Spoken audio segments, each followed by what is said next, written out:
You want to know how a man survives having a gun pressed to his head in broad daylight for nothing more than the color of his skin, and what happens when the whole country is finally forced to watch?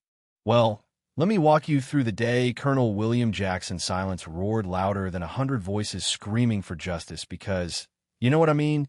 Some stories you can't look away from, even if you want to. It started in the kind of dawn that clings to the road like regret. The Ohio highway, still shrouded in mist, sun barely a rumor on the horizon. William drove his battered old SUV, paint peeling. Memories, even more faded, pulled up outside a crumbling military repair shop. The man still wore his uniform, crisp as new bills, badge perfectly straight, collar marked with a colonel's rank. To anyone else, it was just a jacket with ribbons. But to William, every thread was stitched with sacrifice, the kind of backbone that doesn't bend just because the world wants it to. He just needed to fix a badge, nothing more. But you know how it goes sometimes. The world finds you even when you're trying to disappear.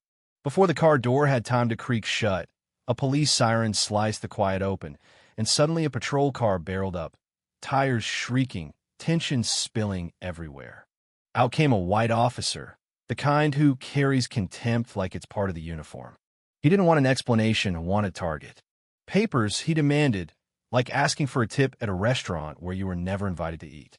Didn't even look at William, hand already grazing the holster, because for men like that, suspicion is reason enough. William answered, steady as ever. Just here to fix a badge, cars parked legal. But the cop, Brooke, just scoffed, calling the uniform a clown, suit maybe picked up at a flea market. He laughed, dead inside but loving the sound of his own voice. Every word was a blade. But William only showed his ID, that battered card that once proved he'd survived what most people wouldn't dare imagine. Didn't matter. Brooke barely glanced, sneered at the rank, spat out old poison blacks, play the victim. You're the problem, not the victim. William gave his name, rank, unit, every word like a bullet, cold, precise. Brooke pushed further. Old car, temporary plates, probably drugs or a body in the trunk. He guessed, like a kid telling ghost stories to scare himself. This wasn't a check. It was hunting season. Get on your knees, you dog. Brooke barked, gun out, and when William didn't move, he fired just to the left of William's head.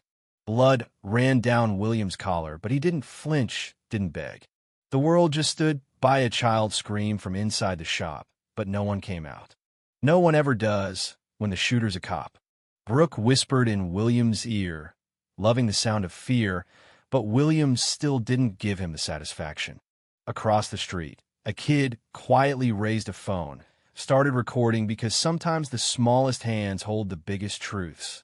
But Brooke wasn't done. He pushed William toward an abandoned gas station, sunlight glaring down like judgment, the world shrinking to just two men, one with a gun, the other refusing to kneel.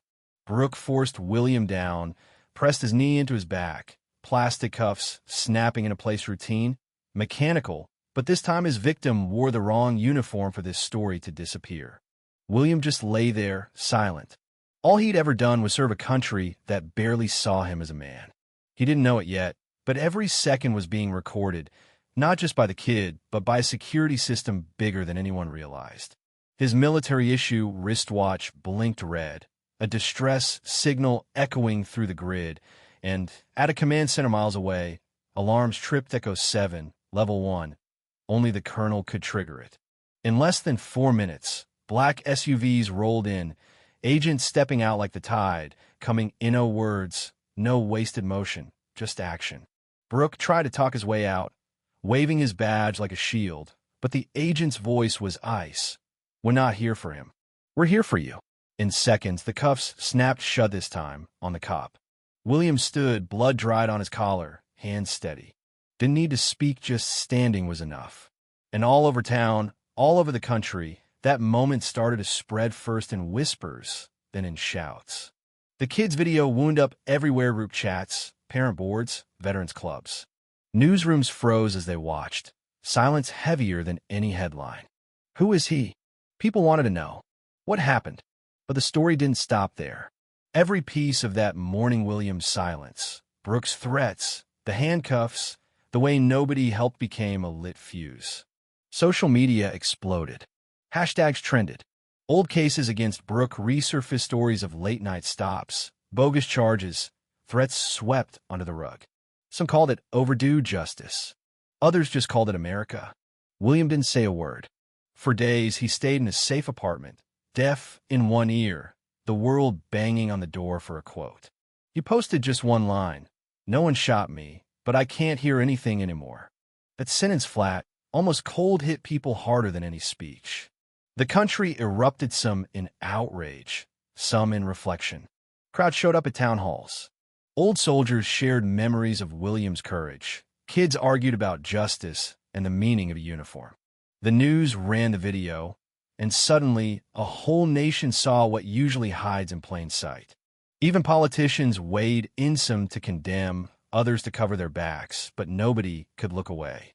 The federal investigation that followed pulled up years of complaints. Brooke was indicted, charged, put on trial. The evidence, the video, the witnesses, the truth too loud to bury, stacked up like bricks in a wall. William never asked for revenge. He wrote, "I do not seek revenge. I need the law to be properly applied." In court, the verdict was unanimous: 12 years. No badge, no parole. Brooke's bravado shattered. William unmoved, a man who'd already survived worse. The town watched as the system finally coasted justice over silence. William didn't show up for interviews. He didn't need to. The video was already in textbooks, in classrooms, in every place that used to look away.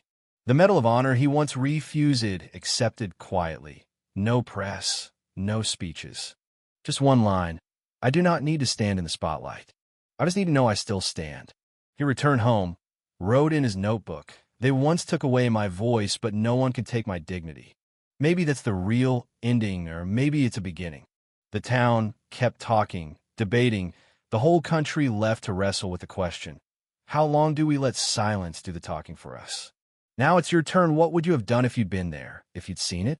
Where do you draw the line between law and justice, between doing your job and losing your soul?